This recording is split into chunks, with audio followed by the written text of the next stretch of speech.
This is it. 50MP triple camera, dynamic switch display, 5000 AMH. That's the power battery, and 18W fast charging. This is the back. These are the cameras. This is it. So I'm just going to fix it into this and see how it is. I'm going to change the pouch.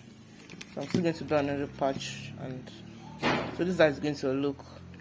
And let's see the camera quality.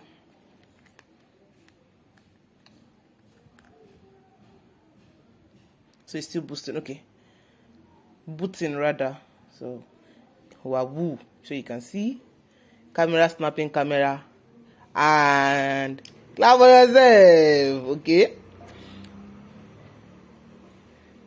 So I watched a lot of review on this phone, and that was what made me buy it, and I'm sure I'm going to enjoy it. And stay tuned. I start expecting more quality video from this channel. So I'm going to stop the video right here. I just thought it's wise to unbox this with you and to show you the new baby that I just added to my Android collection.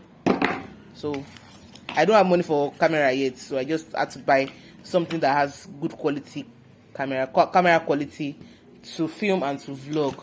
So and this is my MTN SIM. This is it. I've registered it, and I'll start using it. I'll put it back. I'll put it into it now, and I'll start using it. So that's for that. See you in my next video. Bye bye.